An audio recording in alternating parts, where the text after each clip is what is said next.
度咧有好多建築物咧，亦都係當時流落到依家，咁啊唔會話因為啲咩影相打卡最好咧，就係呢個位嘅，啱啱好就可以影得到。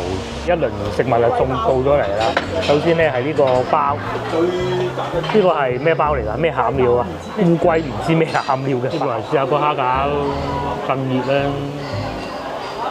有冇黐魚咧？少少梗有啦。都好正常，唔係太差，比想象中好多。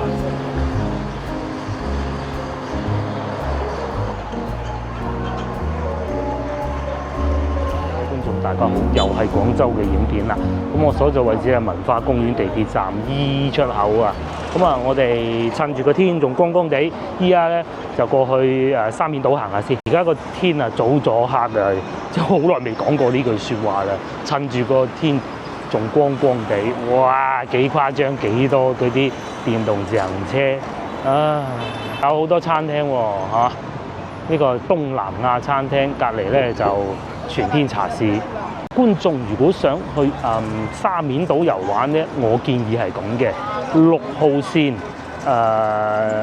文化公園站 E 出口喺呢度出嚟，咁樣過去。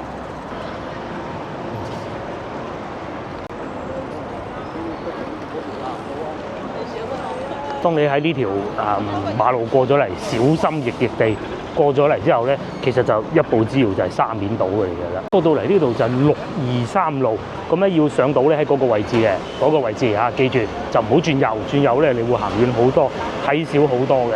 轉左，記住就喺嗰個位置上島噶啦。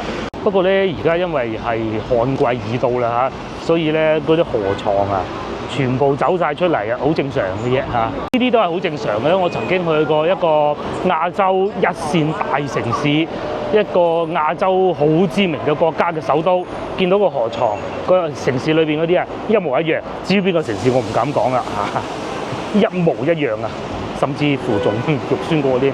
面島有咩睇咧？又再科普下先啦。第一個咧就係以往喺如果要移民海外美國嘅話咧，要喺廣州咧移民美國，咁啊要嚟沙面島辦理手續嘅。其一，第二咁啊沙面島咧有好多法國嘅法啊嚇，又或者係英式嘅建築物嚟嘅，因為呢度咧曾經係英國同埋法國嘅租界。咁啊，仲有咩睇咧？仲有其實咧，仲有好多古樹睇啊！嗱，隨隨便便都見得到嘅。咁咧，正係因為有呢啲咁有特色嘅建築物咧，好多人就喺度影婚紗相嘅。至於我同老婆咧，都係喺呢度影婚紗相嘅。咁啊，嗰幅相咧仲掛咗喺間房嗰度咯，睇咗幾廿年。如果想食一啲比較有特色嘅西餐咧，嗱呢度又有啦。好唔好食我唔知，因為我未食過。但係就喺個火車車廂裏邊嘅。如果我冇記錯，應該係食法國菜嘅。同埋沙面島咧，同其他大城市嗰啲城中島唔同啊嚇，佢汽車係可以上嚟嘅。咁啊，但係最好就唔好大塞車嘅時候上啦。九尾草咩話？夾竹桃。哦，係喺沙面島，亦都會有一個白天鵝賓館。老牌嘅賓館裏邊咧，佢應該都係數一數二嘅啦。佢同埋花園酒店係齊名㗎。咁因為咧嗱，我哋之前咧咪同大家去過幾個酒店啊賓館。其實廣州咧舊式嗰啲酒店咧都係會叫賓館㗎。大家回想一下，東方賓館啦，白天鵝賓館啦，諸如此類嘅，甚至乎仲有間勝利賓館都喺呢度嘅。咁白天鵝花園、東方賓館同埋中國大酒店咧，呢4間酒店咧喺我哋廣州人心目中係最老牌嗰4間5星級酒店嚟嘅。咁有啲咧就係港資做嘅，有啲咧就係國家建立嘅。咁啊最舊就係東方賓館。咁啊其他嗰3間咧都係80年代落成嘅啫。啊白天鵝都係啦。但係我認為嚇喺呢3間80年代落成嘅酒店裏邊咧，我覺得白天鵝係相對好似高少少。一個最大嘅原因，我認為就係因為佢係喺沙面島裏邊，所以各位觀眾如果翻到嚟廣州遊玩，你嘅預算係極為寬鬆，喺選擇酒店嘅時候，我建議優先考慮白天鵝賓館嚇，即係你嘅預算係即係就唔好講話無上限嗰種啦，合理範圍內，預算係極為寬鬆嘅，咁係要考慮喺呢度住會好啲。佢既可以睇到嗰啲咁有異國風情嘅建築物啦，嘅同時咧，其實佢要去西關咧係好方便㗎。我哋之前曾經講過咧，嗰兩間即係白天鵝。花園酒店同埋中國大酒店咧，其實要去老城區咧，相對冇咁容易嘅。呢度咧有好多建築物咧，亦都係當時流落到依家，咁唔會話因為啲咩10年20年啊咩大事情啊就拆咗佢。咁廣州人咧都好懂得，我講當時即係知道能夠保留落嚟嘅，因為以當時嘅社會風氣，你話要拆咗佢，易到不得之了啦。嗱，而且呢啲咧雖然係有後期即係修補過，但係大體上嘅格局咧都係冇變化，而且唔係話後期重新起翻出嚟啦。我哋咁咧，廣州人即使係都係想嚟沙面島行下咩話？華南植物園梗係唔好去啦，帶個女行下就好。影翻沙相，如果要喺廣州本地，我認為就係沙面島嘅嗰啲異國風情咧，即係咪就係即係如果近我哋就係去到香港島咯，上環、中環嗰啲咁樣咯。上中環都唔係收翻。華南植物園同埋出國影。出國就冇必要啦。即係去泰國影，好貴啊！最平喺沙面嘅，但係最好睇又係。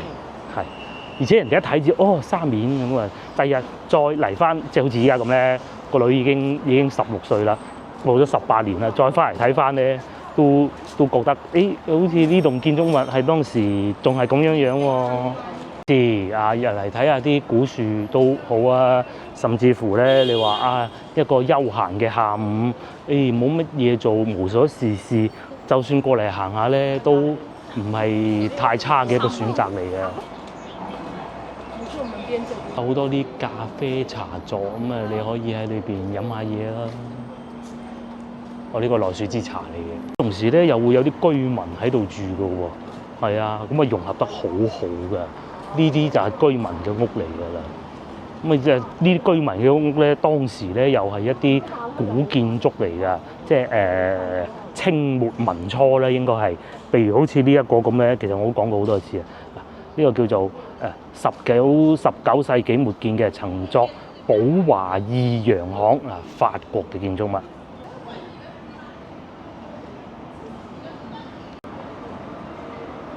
講到飲食咧，我建議推薦呢個，即係而家實在太飽啦，老婆話，而且都太早啦。朝頭早一早過嚟對面呢個僑美飲早茶，佢價錢唔算話勁平，好似朝頭早有8、5折。但係咧，你係坐喺呢度咁樣望住呢個歐式風情嘅一條大街咁樣嚟飲早茶嘅，就係呢棟建築物。如果我冇記錯，應該係當時係印度人嘅宿舍嚟嘅嚇，我可能有記錯，唔知啱唔啱啦。好有東南亞風情嘅一間屋咯，你嘅窗淺藍色嘅。呢度咧，即使你唔係一個攝影發燒友或者專業嘅攝影師咧，隨便撳咧都影得出一啲好有特色嘅相出嚟嘅。但係咧，不得不提嘅就係喺廣州，如果想食靚乳鴿咧，反而係後邊呢間，你就係諗唔到。其實佢哋係一個集團嚟嘅，叫僑美集團。呢個僑美集團旗下嘅一個餐廳嚟嘅，喺廣州最好食乳鴿。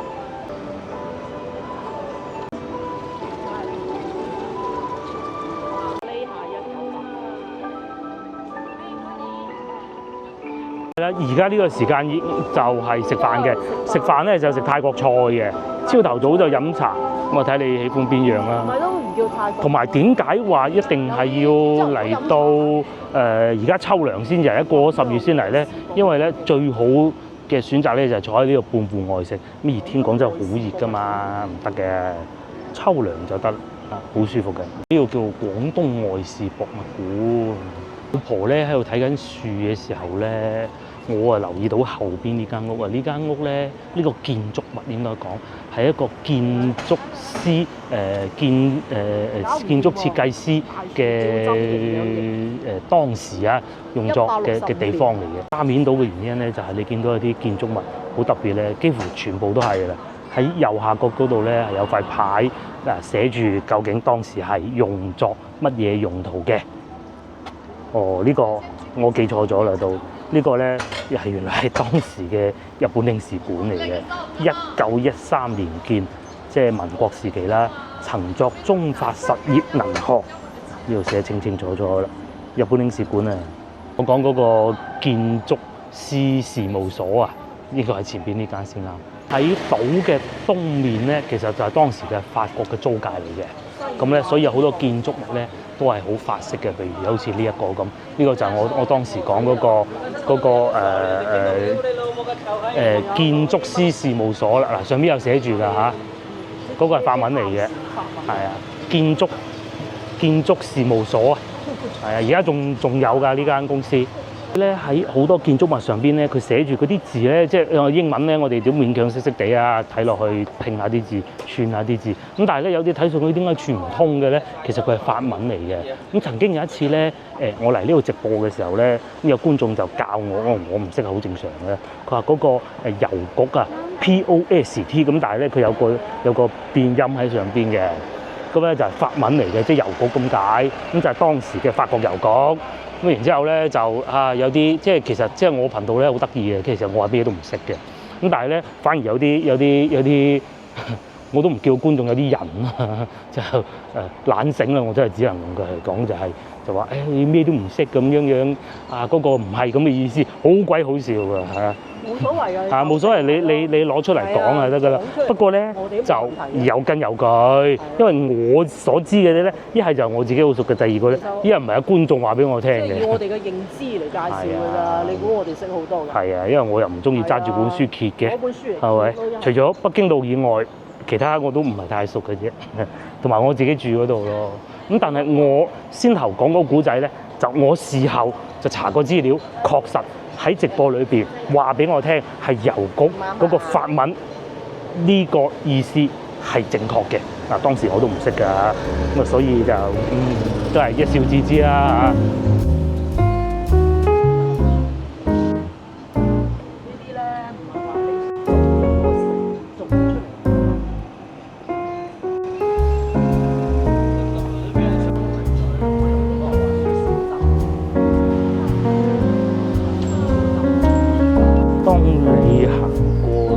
之後咧，慢慢行，你會見到呢度有個網球場，呢度有個網球場，工作係可以入得到嘅。咁當然你要預約啦，因為全部走晒入去咁樣唔掂噶嘛。呢度有個網球場，記錯喺裏邊仲有個泳池啊，恆溫泳池啊。但我唔知而家會唔會有開放，但係網球場就肯定有開放啦。我都睇到喺度打緊。啲咧，廣州係一個好有底蘊嘅地方嚟嘅，好似呢啲咧，你係想抹都抹唔走，亦都冇可能抹得走嘅。呢啲全部都係好有歷史嘅建築物，即使我都唔怕講文化大革命都拆唔得到嘅話咧，你冇辦法喺而家城市改造裏邊拆咗佢，咁係對唔住後人嘅一件事情嚟嘅。所以咧，其實我近期有睇社交媒體啊，都好好笑。其實冇得拗嘅。究竟廣州同深圳點比？深圳咧就負責揾錢嘅，廣州咧就負責有底蘊嘅。廣州揾錢能力係冇可能同深圳比得到嘅啦。但係你話講到底蘊，就算擺喺國內咧，如果講有底蘊嘅城市咧，就勁得過廣州嘅咧，都10隻手指數唔晒啦。我認為係。當時搞革命啊，都係喺廣州做基地嚟㗎嘛，係咪？似乎仲有旅行團過嚟添喎，梗係啦，免費景點。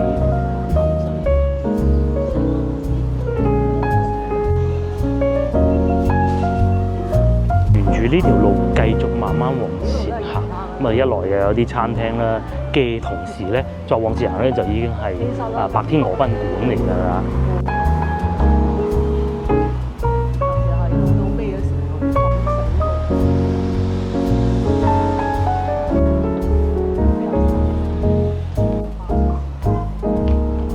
3蚊係任坐定係？一次就3蚊，1日就10蚊。哦，咁10蚊好喎，10蚊一張飛去齊咁多地方，你中意邊個站上又得，落又得。咁啊，司機哥哥就唔會喺度有 show 表演嘅，差唔多就讀廣播嘅啫。類似。差唔多啦。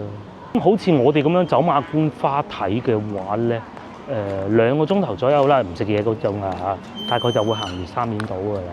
咁你個人望望都好啦，而且係好悠閒，唔會好擁擠嘅。我哋記得曾經有一次應該係5·1節吧，就好多人咯，嚟到呢度見到。節假日係會多啲嘅，譬如好似嗱今日咁樣過咗大時大節啦，就好輕鬆好悠閒，唔會話完全冇遊客，就有少少適當有啲遊客係有一啲氣氛嘅，同時亦都會有當地人。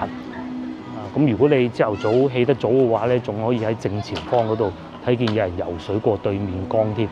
喺正前方咧，你仲可以聽到一啲老藝術家喺度表演添，佢唱歌幾好聽㗎。係啊，只不過點解唔影咧，都係嗰句啦嚇，因為入咗咪出唔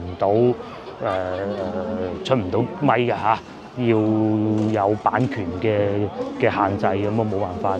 有時間過嚟呢度聽下佢哋唱下曲又得。咁同埋咧喺呢度嗱，我唔行埋去睇，因為人哋唱緊歌。喺對面就係嗰個白鵝潭嗰個博物館啦。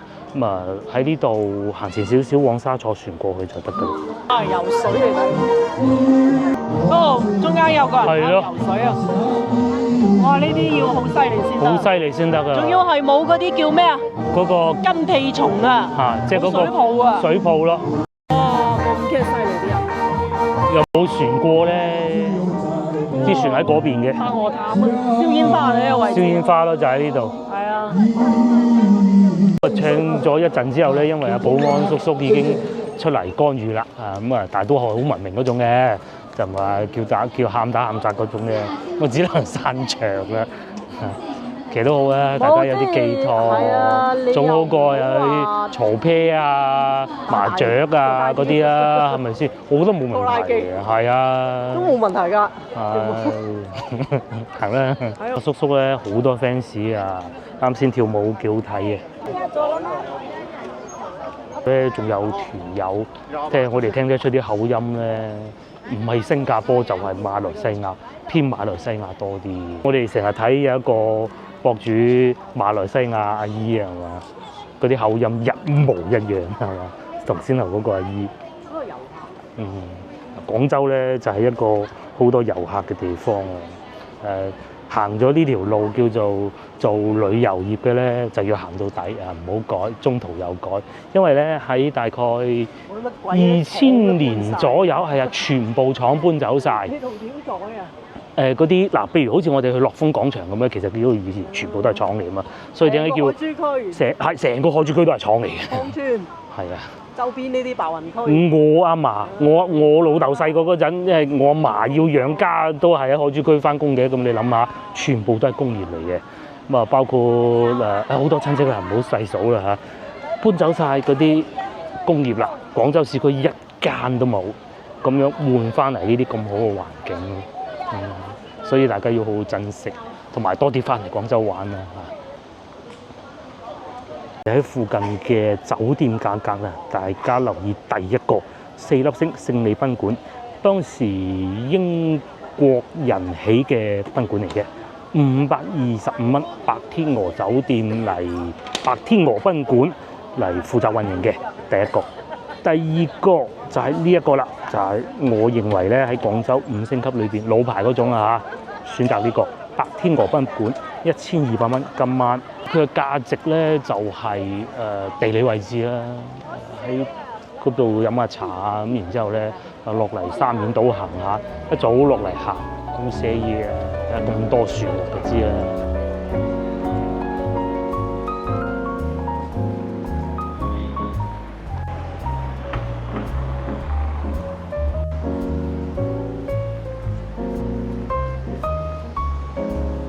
遇到一位嚟自香港觀眾，識玩識食，佢竟然聽我推薦上嚟廣州食西餐，我話廣州食西餐就同香港冇辦法比嘅，唔好意思。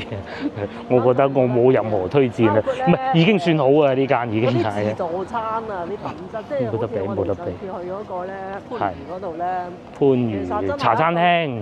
係啊，係嘛？好大嗰間自助餐我哋。嗰個。其實啦，即係你話食個氣氛都仲。係。但係如果你有啲品質啊，同香港。係，即係調翻轉頭，好似食白切雞咁，你喺廣州隨隨便便揀都可以揀得好好嘅。但係你話西餐就香港領先唔止一籌咯，我覺得無論價錢、品質各種咯。好啦，我哋唔好講呢個話題，繼續下。1,200蚊有找呢度，係啊。如果勝利賓館就600蚊有找，咁我推薦住勝利賓館，睇下你預算咯。如果你預算好充裕嘅，咁真係要住一晚嘅。先頭嗰位觀眾都話啦，係貴還貴啊，係貴嘅，真貴嘅。咁但係都乜都試下啦，叫做咁咯。幾多旅行團係咪？咁又有外國人各種咁嘅咯。我認為啊即係除咗你翻到入去真係領事館裏邊嗰啲天河有啲領事館，如果講到去聖誕節咧有氣氛咧，其實呢度係好有氣氛嘅。佢唔同話外邊嗰種氣氛係好商業化賣嘢啊嗰種咧，呢度唔係。呢度咧因為有好多餐廳啊，又或者領事館啊，佢哋係真係會擺啲聖誕樹喺度㗎。聖誕節我覺得如果想喺廣州過有啲嘢睇下食下咧，可以選擇，因為咧聖誕節通常咧都係過冬嘅如果你過冬嘅時候翻到嚟同廣州嘅家人共聚天倫，咁啊有多幾日咁咪聖誕節嚟沙面島行下啦就係白天鵝賓館嘅其中一道門啦。排酒店4間裏邊，我近期咗3間啦。行啦，你有好老牌嘅麵包房。之前有觀眾講過，佢以前喺廣州白天鵝做嘅時候咧，喺呢個白天麵包房做嘅咧，佢哋舊嗰一輩喺呢度做過嘅員工咧，有啲移咗民㗎啦嘛，係咪先？咁佢哋咧會稱自己為鵝仔鵝女好有趣都係啲觀眾話俾我聽嘅喎。至於嚟到白天鵝，就算唔食點都要睇下呢個薄煲，呢個薄煲咧就叫故鄉水。咁好細個嘅時候咧，我外婆帶過我嚟睇過一次，食過一次嘅，咁梗係覺得好威水啦。咁就梗係過一次嘅，呢個就係故鄉水。哇！咁如果講到喺廣州飲茶第一嘅咧，就喺嗰個位置上去，嗰個位置上去要等位疫情嗰陣我都嚟過，都要等位但係就貴得嚟就應該都幾好嘅。貴得嚟有情懷。係情懷已經100分嘅啦。至於影相打卡最好咧，就係呢個位嘅，啱好就可以影得到。另外仲有對面有個西餐自助早餐嘅，佢都係，不過都唔平咯好似200幾蚊嘅。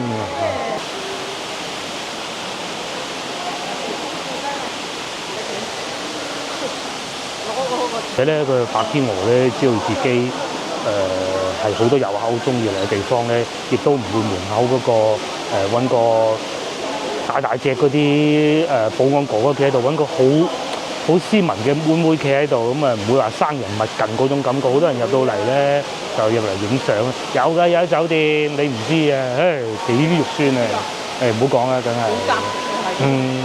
先頭咧，嗰個觀眾炸型嘅，炸型。佢話有一次直播我直播嘅時候咧，因為呢個錄得太快嗰啲字幕你嘅留言睇唔到，冇回應，去邊度飲茶好一下認唔到咁多，冇辦法啦。唔係話乜嘢，因為又冇咁多時間直播回覆啊嘛。係一下睇漏眼，或者我講嗰啲話題一講嘅沉迷，你知啦，我講嘢一講嘅真係停唔到噶啦嘛，咁睇漏眼啦下次如果咧仲有咁嘅事情出現咧，大家留言留多幾次就得㗎啦。等我一講完嗰個話題咧，你又再留多一次，咁就得㗎啦。我一定會，我知得到嘅，我一定會答覆你嘅。OK。如果你係飲茶得人食個自助餐，可能仲抵啲。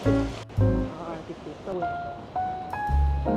往前行就係以前嘅美國領事館啦，咁我已經講過好多次啦。有問香港觀眾、海外觀眾究竟邊個位置？好似而家都嗰棟樓仲係佢哋用緊嘅，不過就好似之前最具體嗰個位置咧，就變咗食日式料理嗰度咯。喺荔灣區好多教堂啊，呢度影婚紗相咩？呢個好似係英國人嘅教堂嚟嘅，我唔係好記得。喺三有兩個教堂，一個英國一個法國噶嘛。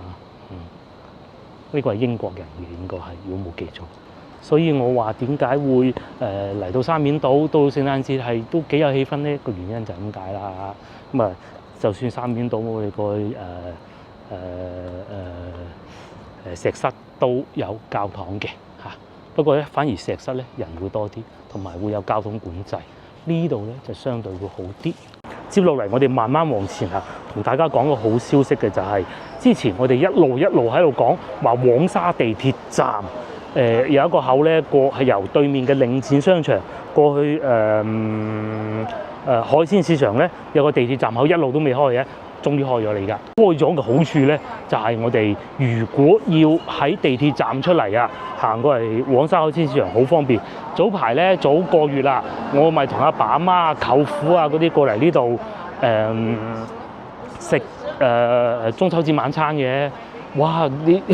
我阿爸阿媽因為始終年紀大咧，佢哋諗究竟點樣喺黃沙過嚟呢度，教咗佢幾耐啊？好囉嗦，又驚車多啊，又驚認唔到路啊，又話要行天橋好啊，定係過馬路好，又多人啊遊客。全部都係㗎。而家開咗就方便啦，唔使頭痛。佢哋啊走嗰時啊，係嗰個站啊冇咩人。嗰日仲精彩啊嘅影片。路嗰個站啊，哇！我阿爸阿媽早我哋少少走。咁咧就唔使人流管制，我哋遲咗10分鐘都冇要人流管制，揾咗幾耐揾地鐵站口入啊！唉，即係佢呢度開多個站。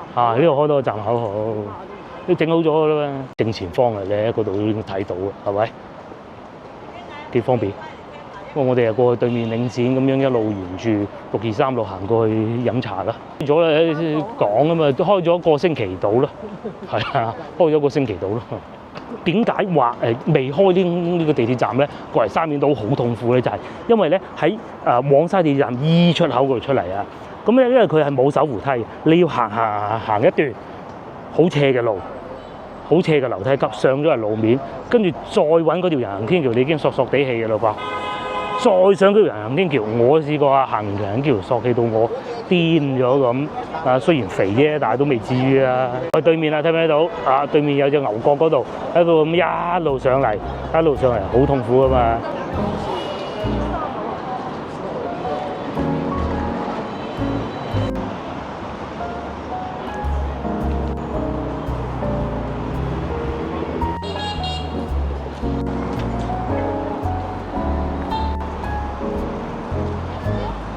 講下具體位置，先頭我哋咪喺對面嘅嗱，白天鵝賓館大家都睇見㗎啦，咪行呢條人行天橋一路過嚟，咁啊經過後邊咧落翻嚟呢度，呢個位置過去就係大同路啦。咁如果你去上下九步行街咧，行呢度都係可以嘅嚇。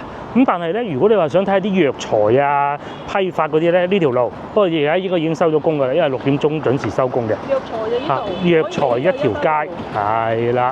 海味就一德路呢度都有，但係我覺得一德路會好啲。海味嘅話，咁啊，如果喺再前邊一路往前行咧，就我哋先頭出嚟嗰個地鐵站口，咁就兜咗個圈。所以點解話去沙面島啊2個地鐵站，第一個黃沙地鐵站，即係先頭我哋話行樓梯好辛苦嗰度咧，第二個就係前邊文化公園地鐵站 E 出口，就係咁解啦。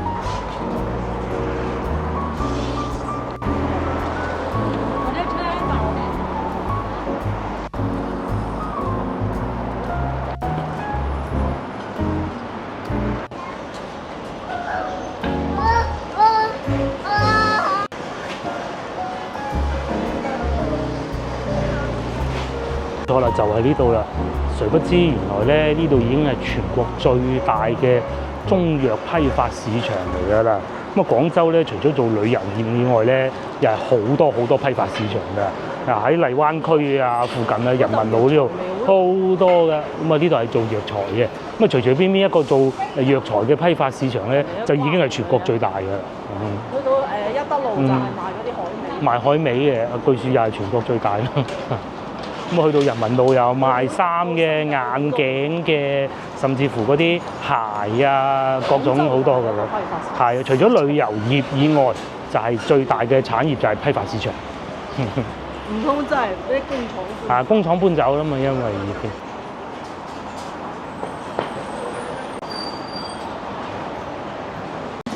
25蚊無花果，煲湯定係即食咁㗎？煲湯又得，咁食又得。咁食都得㗎嘛？可以啊。因為我平時都係咁食。即係當口果咁食。係啊。哦，25蚊一斤。蚊一斤啊！我哋嘅廣州人都會買㗎嘛，係嘛？買咗30蚊無花果翻去慢慢食。廣州就有呢啲好處啊，要買呢啲海味。呢個唔算海味，乾果好多都有正嘅。煲湯啊，或者煲湯好甜。我係就咁食嘅啫，有時都係零食。當零食。老婆咧就喺度購物中，咁啊我哋而家準備咧就係前邊嗰度食晚飯。咁啊所謂晚飯咧其實係飲茶嘅啫。咁啊而家天黑得早啊，而家6點半都未夠，所以點解先同我講話早啲拍嘢就咁解，天黑唔好睇嘅，係嘛？先頭咧我所講勝利賓館就喺呢度啦，600蚊右走。今晚啊講緊嘅係白天鵝咧就喺嗰度啦。咁啊，大家睇下個具體位置，其實幾好㗎，幾安靜啊，反而裏邊。大家要留意一樣嘢，就係因為差唔多交易會啦。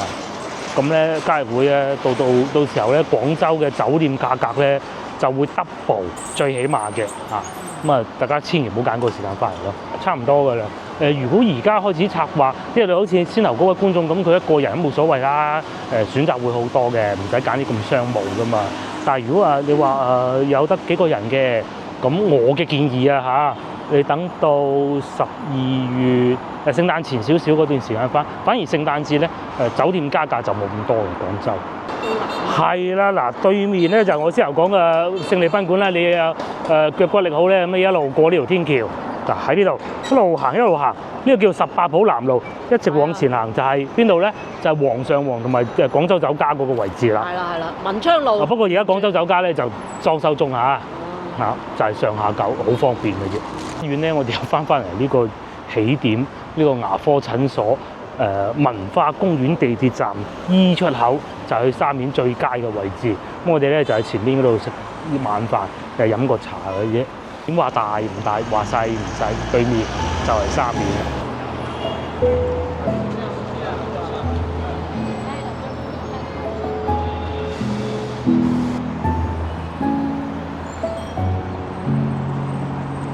就係呢個啦，5折到9點鐘之前都係，星期1到星期5。星期1至5，點心5折。5折咯，就係依家。即係夜茶咯。仲有手扶梯上去咁好啊！老婆話嚟呢度咧，我以為係嗰啲坐得好差啊，好噏耷啊，環境唔係咁靚嗰啲，又唔係喎。嗱，起碼啲有咁好燈光先啦。佢哋好似都疫情之前開嘅，卡座又有大台，有啲咁靚咁有特色嘅玻璃窗。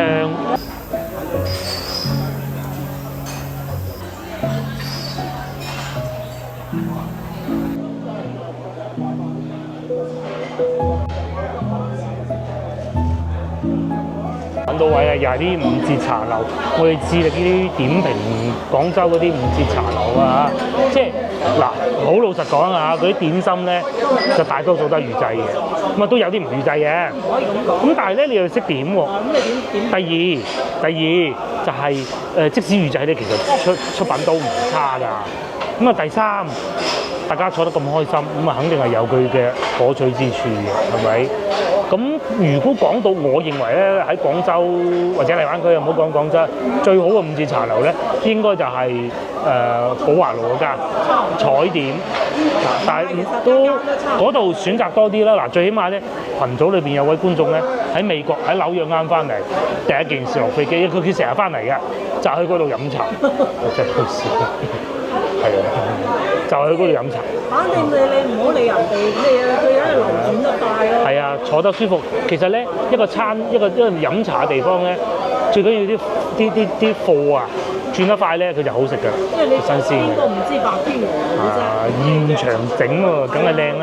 你一籠嘢等於呢度一張台啦，都未必得㗎。得唔得？得啦，你70蚊一籠啊嘛，70蚊。等嘢食啦。我哋已經點好餐啦。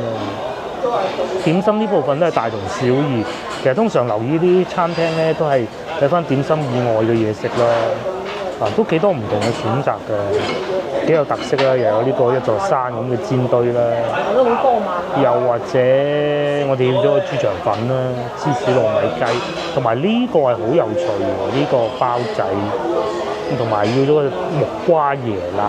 點心肯定都會有蒸飯啊、煎餃子啊，同埋仲有呢個酸菜魚咯。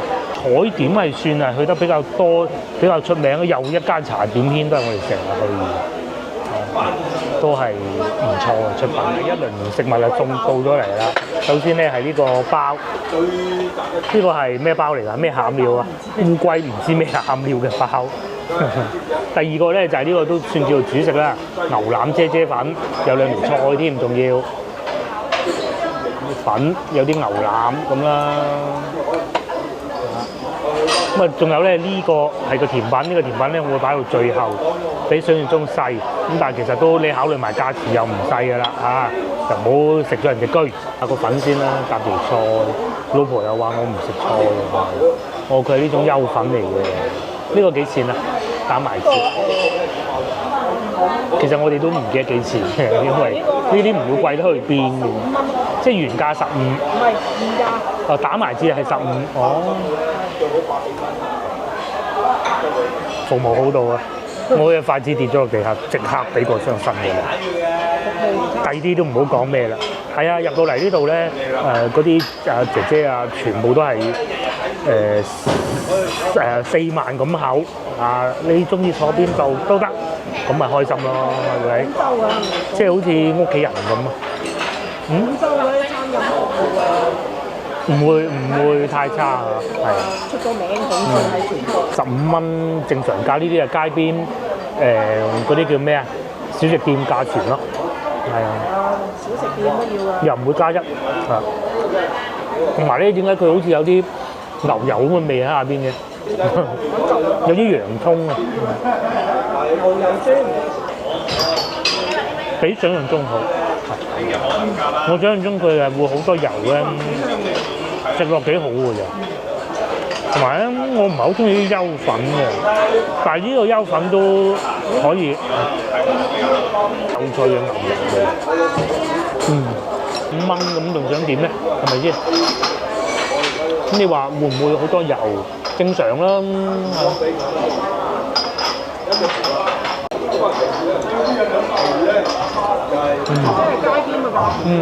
仲有個大蝦餃。哇！蝦餃吸引喎，幾大粒啊？4粒喎，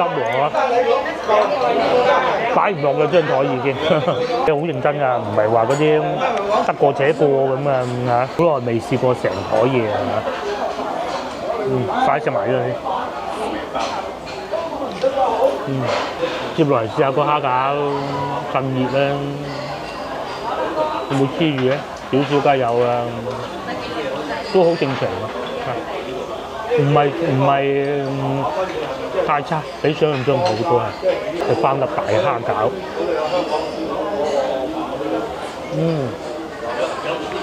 幾好喎，個皮好薄同埋因為個皮薄，所以佢就唔會嗰種黐住嘅筷子嗰種嘅，但係又唔算話即係皮薄，通常咧就冇好多汁嘅嚇，殺唔乾，呢個可以，呢個可以啊。睇嘅先可以，因為有汁皮就要厚就會黐，佢啱啱每樣都啱好。我中意個蝦餃多過中意嗰個牛腩粉。接落嚟試下，即係佢係招牌嘅。試下呢個落手啦嚇，小烏龜，哇仲熱㗎喎，呢個仲熱㗎喎，搣咗佢個頭出嚟，你估？肉鬆包，熱嘅，仲係熱嘅。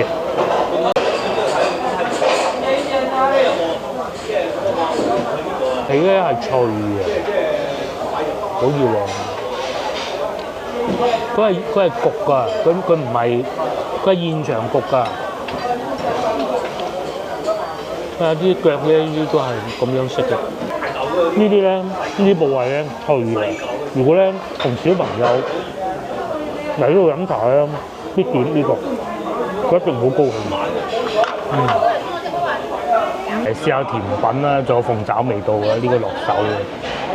原先咧，老婆以為佢好大件嘅，諗唔到咁細件，不過都可以你考慮埋價錢，其實又冇唔會係炸型啦，係嘛？你想點嘅？就屬於正常。係，就係呢個細啲嘅，其他都係份量夠啊。呢個意料之外反為其他都係正常嘅。我幾驚佢啲蝦餃個本嚟。細細粒咁啊弊，唔會，你點呃到我哋啲廣州人呃過一次呃唔到第二次啊？幾多叔叔阿姨？食到精晒啲人。係啊，廣州人係冇講話30分鐘揸3個鐘頭車去食，淨係為咗食都要嘅。係啊，上次有一個。係啊，唔好話30分鐘，30分鐘係好少。半個鐘啊，好遠。揸半個鐘頭去食個大排檔係好正常嘅事情嚟嘅啫嚇。廣州人咧，除咗揾錢之外咧，嗱都係叫揾食噶嘛，係咪先？揾錢咧得一個目的嘅啫，就係為咗食。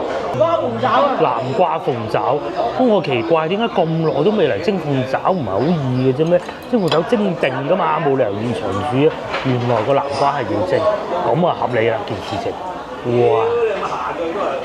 哇，好大隻啊鳳爪！哇，都可以喎。係咯。底下仲有南瓜。係啊，下邊仲有南瓜。起碼多咗個南瓜。俾個羹過你嚟慢慢食先，幾好啊！背南瓜，喺屋企可以試下嘅。佢都挖咗部分佢㗎。係，佢肯定挖啲出嚟先至得㗎。哇，粉到咩咁？係，好好食啊！呢啲粉，好粉嘅南瓜。睇晒個底嗱，呢啲有汁啊！哦。點解講咁少嘢？張台已經全部擺到滿，擺唔落啊！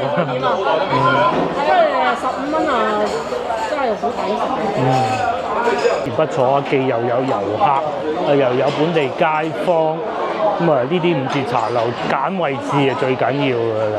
都埋單80蚊，性價比高，3個人30蚊都唔使。一家幾口嚟啊，食個晚飯又得，同啲朋友小聚傾下偈又得，一樣咁旺㗎喎。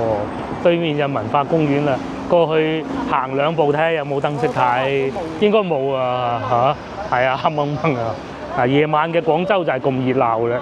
我哋近期都去過不少大城市，咁深圳梗係熱鬧啦嚇，因為除此之外咧都差唔多啊，廣州啊最犀利。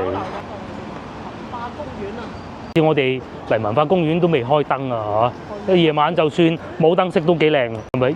好似好現代化咁，係咪同各位觀眾以前如果喺廣州住嘅時候好唔同咧？梗係唔同啦！莫講話你哋同我細個嗰陣都唔同啦。細個就嚟呢度玩機動遊戲啊，睇金魚嘅咯。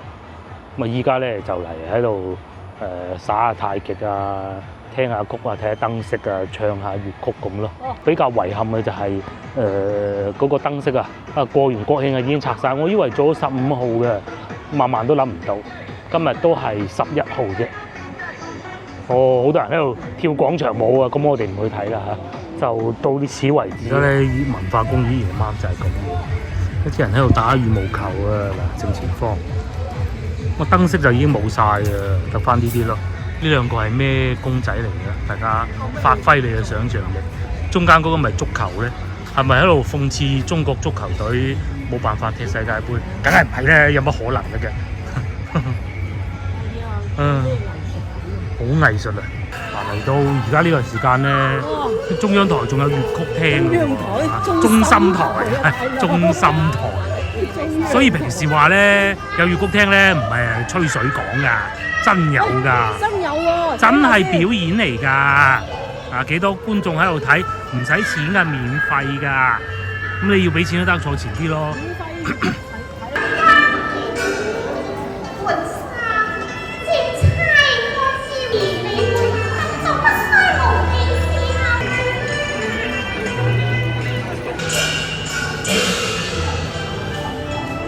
就翻屋企啊，俾啲飯個女食啦。按計劃，下一站我會出現喺湖南省嘅，我會去長沙。咁計劃係咁嘅嚇，睇下到時能否成行咧。留意下一集，share我影片俾你嘅朋友，同埋幫我點個 like。好耐都冇講過呢樣嘢啦，記住點 like 係對我最大嘅支持嚟嘅。下集見，拜拜。